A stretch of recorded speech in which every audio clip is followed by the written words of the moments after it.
మేము కలవగా తెగ కలవరం, అసలిది కదా ఒక సంబరం. ఒక వరసలా కదిలిన క్షణం, ఇక తెలియదే ఒంటరితనం. ఎన్నాళ్ళ కోరారు కన్నోళ్ళిలా, వస్తూనే పోయాయి కన్నీళ్ళిలా.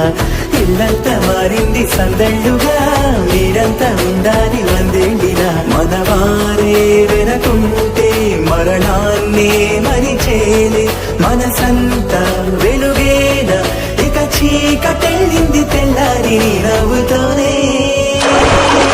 10 మంది ఉండగా ప్రతిరోజు పండగే, పడి నవ్వు